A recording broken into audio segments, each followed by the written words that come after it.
Alors dans cette vidéo, je vais vous montrer la deuxième technique que j'utilise pour faire les cornes. Je vais aussi vous montrer comment on fait les nœuds de tranche-fil, de début et de fin de tranche-fil.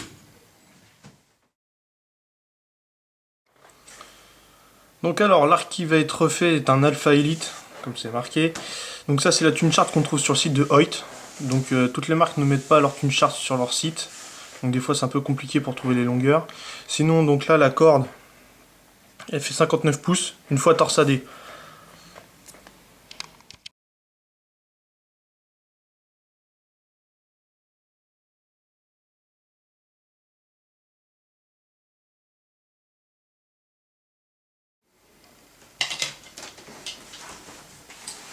Alors comme dit juste avant, la corde elle fait 59 pouces de long. Donc la première étape, il va falloir régler le métier pour avoir la bonne taille. Donc moi je sais qu'il faut que je rajoute 1 pouce pour qu'une fois la corde torsadée soit à la longueur de la Tune Chart, donc c'est-à-dire 59 pouces.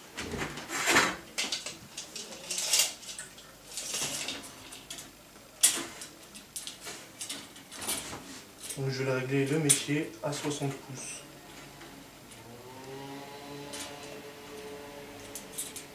Voilà, 60 pouces.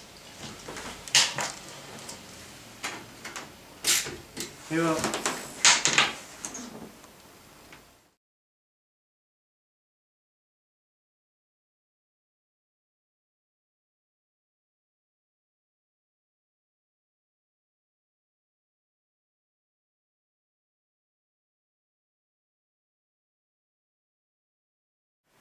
Donc la première étape, il va falloir attacher les brins de la corde sur le métier à corde. Donc je vais vous montrer le nœud que j'utilise. Donc on fait une boucle avec le premier brin, on passe les deux doigts dedans, pivote et on ramène. On fait la première boucle. Ensuite on la passe dans le métier et on tire. Là c'est serré et ça bouge pas. Une fois le nœud réalisé, on va commencer à faire les tours de la corde pour donner le nombre de brins. Donc là, comme c'est une corde de 16 brins bicolore, il va falloir faire 8 brins d'une couleur et 8 de l'autre. Donc c'est-à-dire 4 tours, parce qu'un tour comporte 2 brins sur une corde. Donc c'est parti.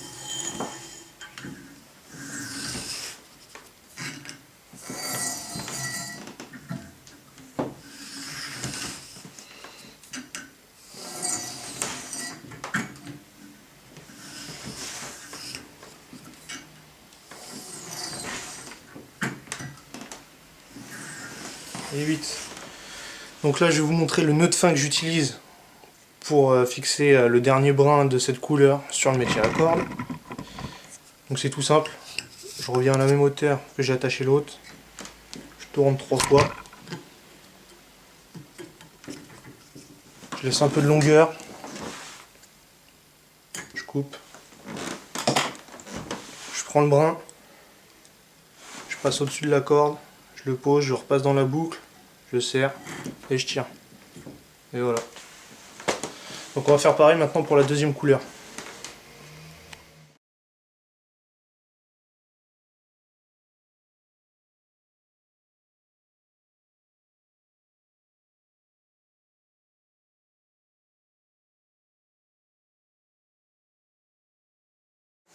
Voilà, donc là j'ai les deux couleurs, le noir et le rouge.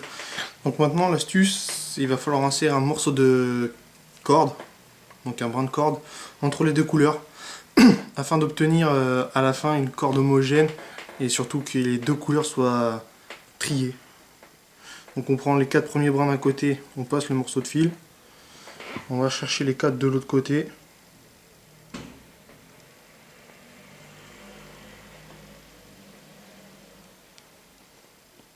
Et on repasse le morceau de fil.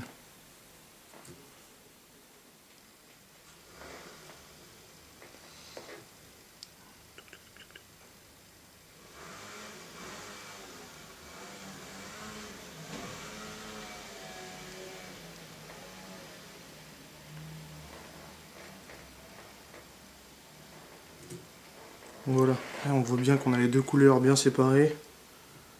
Pas de brin noir en haut, pas de brin rouge en bas. Donc ce morceau de fil là, on va venir aller le mettre à l'extrémité du métier à corde pour une fois que la corde sera torsadée pour tout démêler d'un coup. C'est parti.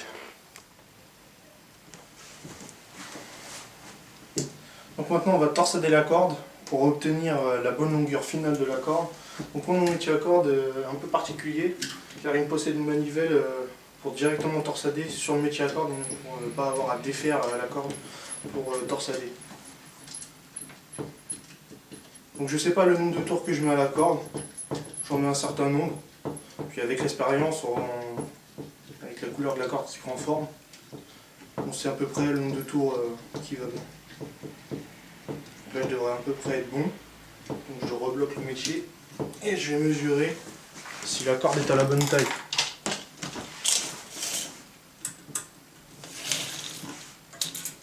Donc elle doit être à 59, je suis à 59, donc elle est à la bonne taille. Donc voilà, une fois la corde torsadée, on voit bien qu'ici en fait les brins sont pas tout à fait dans le bon ordre. Les couleurs se sont un peu mélangées.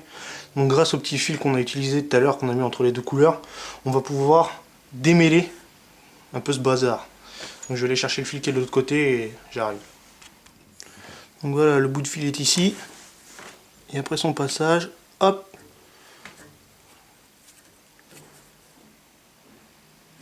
il n'y a plus rien. C'est tout propre. Et on fait ça jusqu'au bout de la corde.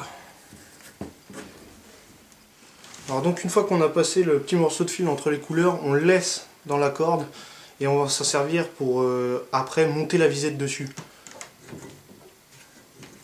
Donc on le laisse, on met à peu près à l'extrémité où se trouvera la visette, ou plus bas, on s'en fout du moment que ça ne vienne pas gêner la fabrication du tranche-huile ensuite. Donc la visette sera à peu près par là. Donc je le mets là pour le moment, puis on verra après. Donc maintenant on va passer au tranche-huile. Donc ensuite on va venir retirer l'excédent de cire et harmoniser toute la corde, donc avec un petit coup de tranche-huile.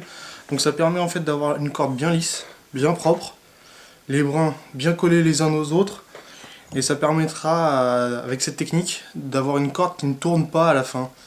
Donc pas besoin d'élastique pour tenir la visette. Donc le nœud, c'est pareil, petit morceau de tranche-huile, on fait une boucle, on passe les doigts dedans, on rabat, et voilà. Donc on va utiliser ce principe là, mais autour de la corde. Donc la boucle,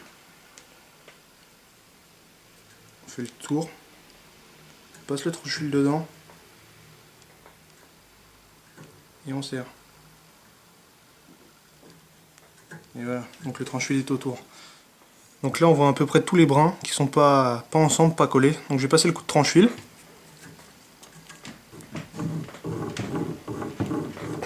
Donc là on voit bien la différence. Tout est lisse, propre et ensemble. Donc j'ai essayé de vous montrer la différence entre deux morceaux. Voilà. Donc là on voit bien où le tranche-huile est passé et où il n'est pas passé. On voit bien la différence là. Alors l'étape suivante consiste à faire le tranche-huile. Donc alors pour faire un bon tranche-huile, il faut d'abord savoir dans quel sens on va tourner le métier. Donc alors, il y a une règle très simple, c'est dans le sens inverse du torsadage de la corde. Donc là la corde est torsadée dans ce sens là. Simple à voir, quand on fait dans l'autre sens, ça a des torsades. Donc alors, on va les tourner dans le sens inverse, non, dans le sens où elle se desserre. Donc on va tourner le métier dans ce sens là. Donc alors, pour faire le nœud du tranche-huile, il n'y a rien de plus simple, on prend le tranche-huile.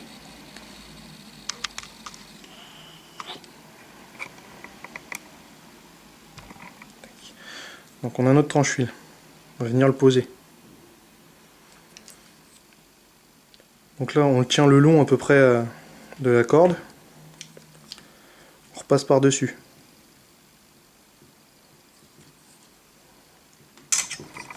On fait quelques tours.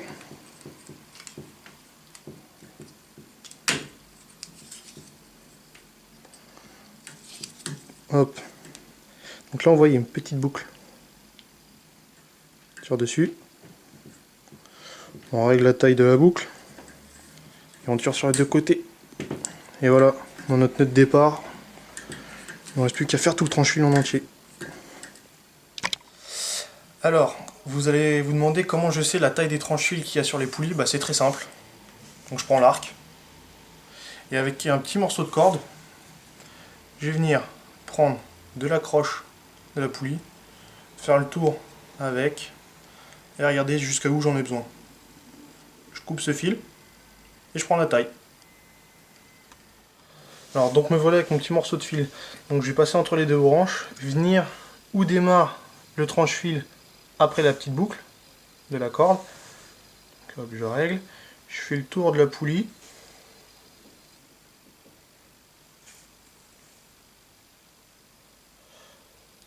Hop.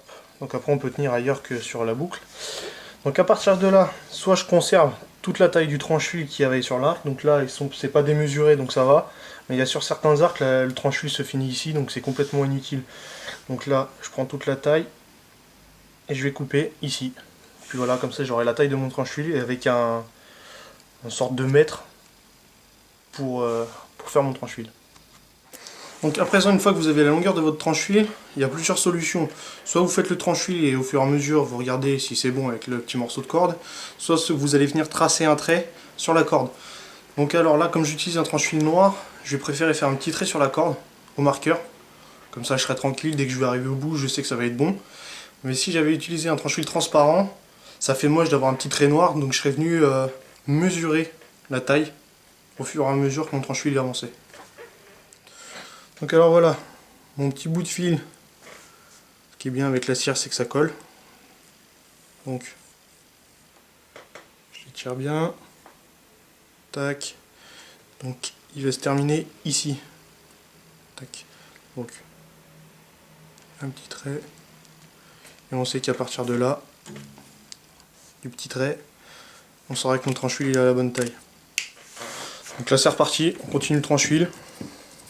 Donc alors l'astuce, c'est qu'une fois qu'on a appliqué la première pression du tranche-fil, on ne la change pas tout le long du tranche-fil. Et l'idéal, ça serait de ne pas le changer non plus de l'autre côté. Donc une fois que le métier est réglé, on ne touche plus. Donc allez, à tout à l'heure. Donc alors là, me voilà à la trace. Donc maintenant, je vais finir le tranche-fil. Donc je vais vous montrer comment on fait le nœud de fin. Donc il n'y a rien de plus simple. Donc je finis mes quelques tours pour arriver jusqu'à ma trace.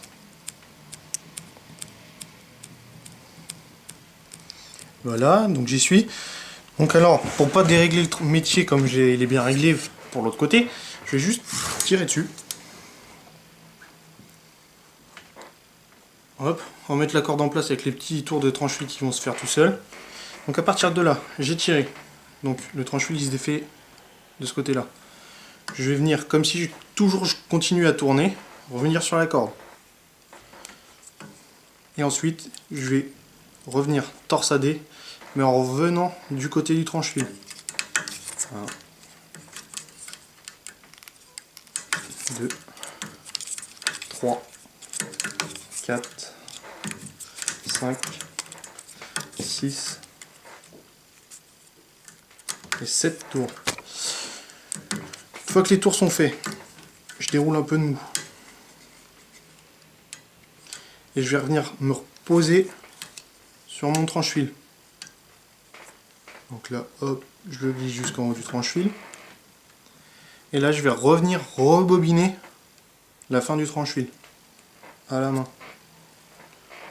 Donc, pendant qu'un côté s'enroule, l'autre côté se déroule.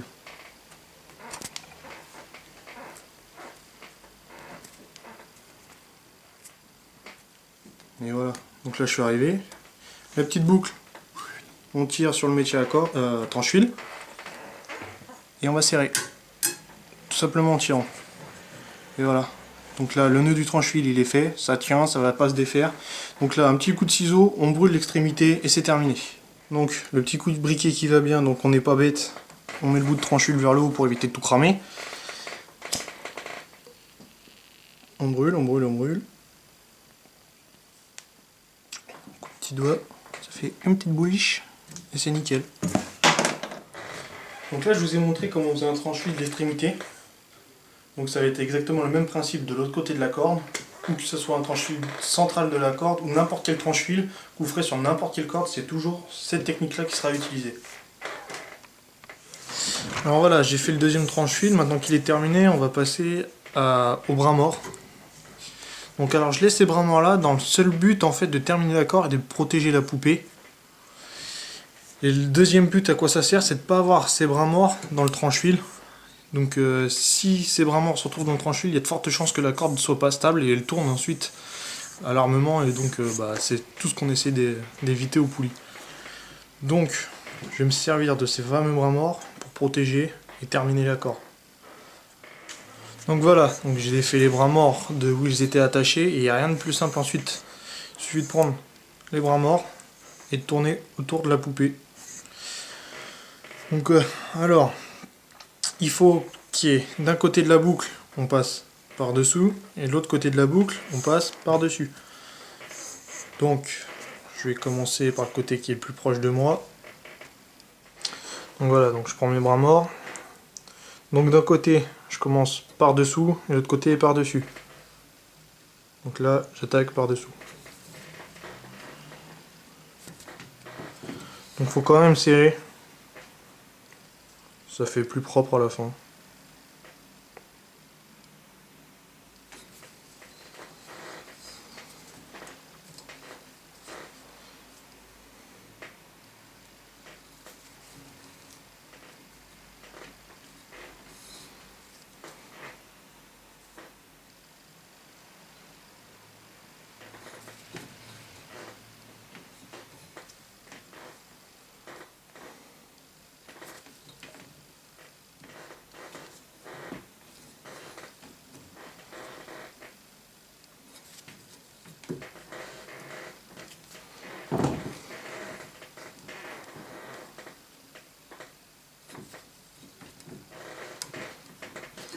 Donc voilà, je suis arrivé à la moitié. Maintenant je vais faire pareil avec l'autre morceau. Mais là, j'attaque par dessus.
Donc voilà, je suis arrivé au milieu des deux côtés. Maintenant je vais faire tout simplement un petit nœud. Tac.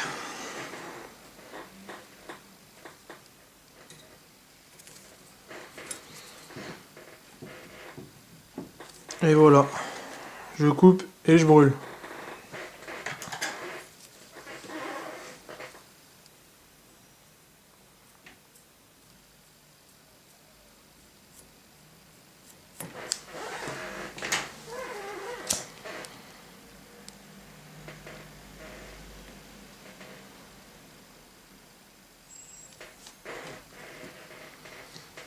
Voilà, la corde est terminée, il ne restera plus qu'à faire le tranche-fil central, mais ça je le ferai sur l'arc. Donc voilà, j'ai monté la nouvelle corde, donc maintenant je vais vous montrer comment on va faire le tranche-fil central une fois la corde montée sur l'arc. On peut très bien la faire sur le métier à corde, à condition d'avoir les bonnes mesures pour pouvoir faire le tranche-fil à la bonne dimension et surtout au bon endroit. Donc il y aura le tranche-fil central et le tranche-fil du stop-corde. Donc alors, pour faire le tranche-fil central, j'utilise le UCRF de chez Biter, donc ça coûte 12 € en archerie. Donc alors je commence par démonter les câbles du guide câble. Je prends le UCR, donc je vais venir fixer les câbles dans les coulisseaux qui sont là et la corde à ce niveau là.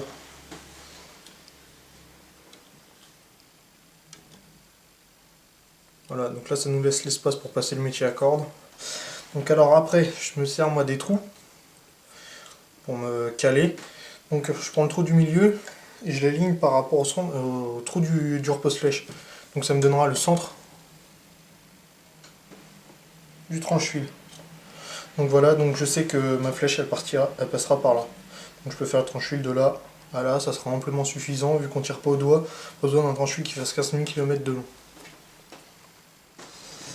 Alors pour le tranche-fil central j'utilise du Diamondback de diamètre 0,25. Alors pourquoi j'utilise un tranche-fil aussi gros? Parce qu'en fait comme la corde ne comporte que 16 brins, elle est assez fine. Du coup si j'utilise du 3D ou du 1D, le tranche-fil sera trop fin et du coup ça tiendra pas. Alors pourquoi Diamondback? Alors j'ai remarqué qu'avec le Diamondback les déloupes tenaient vachement mieux, glissaient vachement moins qu'avec par exemple du 1D. Donc là c'est parti. Pareil on recommence, le nœud toujours le même.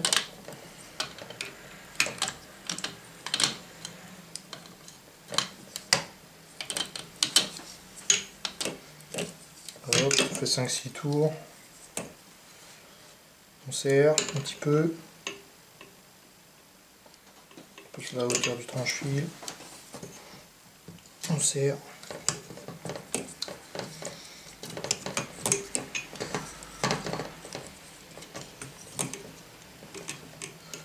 On ajuste le serrage.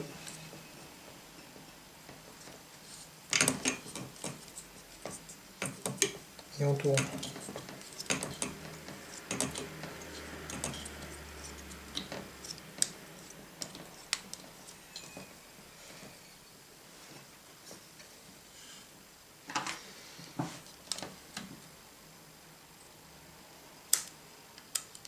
Coupe l'excédent de tranche-fil.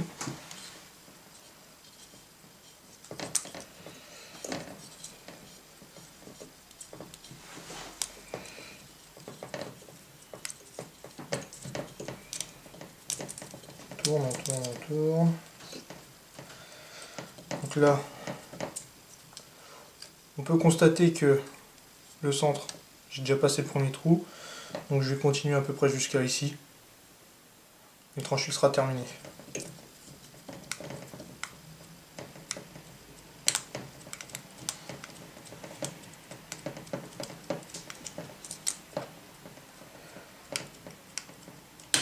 Hop là, et je fais mon nœud. Donc toujours le même principe.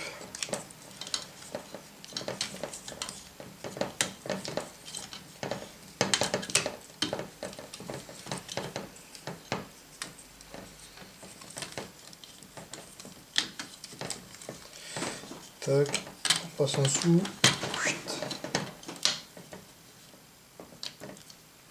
On fait les tours, sens inverse.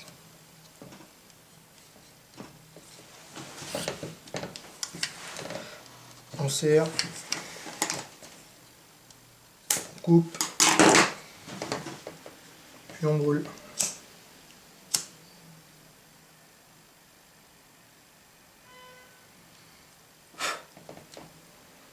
Voilà, donc là on a fait le tranche-fil central. Donc là on va passer au tranche-fil de protection du stop-corde.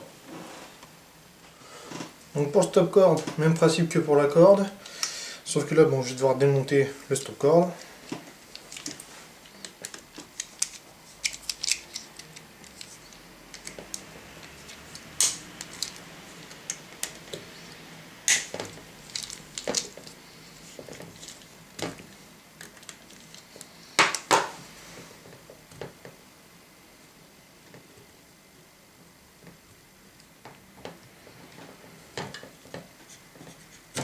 Hop là.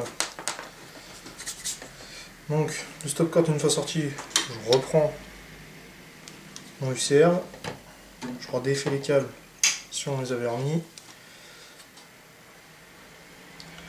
Je mets mon trou en face du trou du stop cord.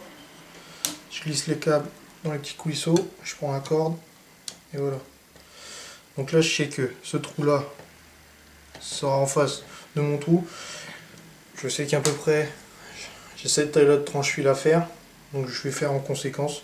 Donc je sais que je vais partir entre ici et ici.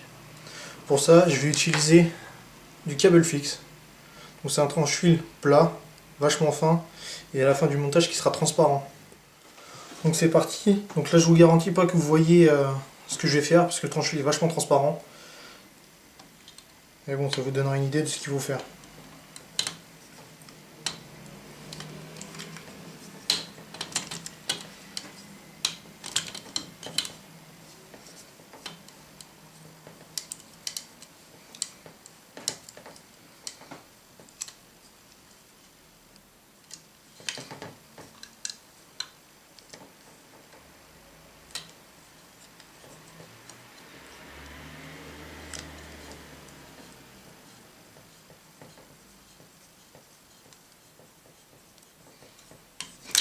Hop là.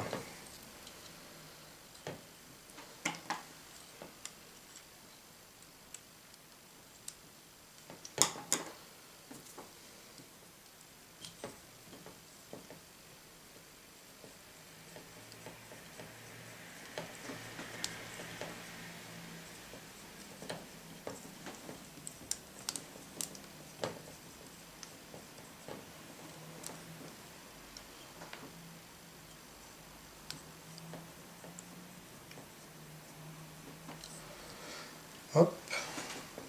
Donc pour le nœud de celui-ci, c'est un peu particulier, on va le finir à la main. Pas besoin de garder le bobineur. Donc je coupe.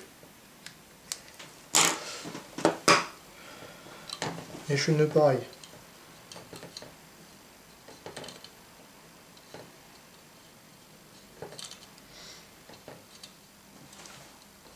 Cinq tours. Je repasse en dessous.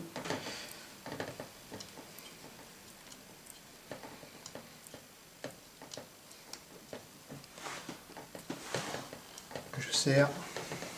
Et je brûle. Donc voilà, donc là il y a un tranche-fil, mais il se voit pas.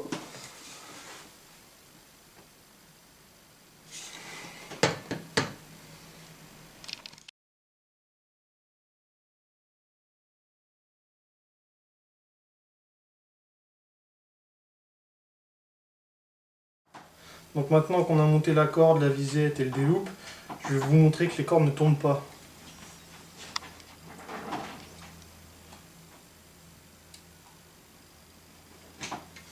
Donc là on a vu que la visette elle tourne pas à l'armement et puis elle bougera plus de sa vie.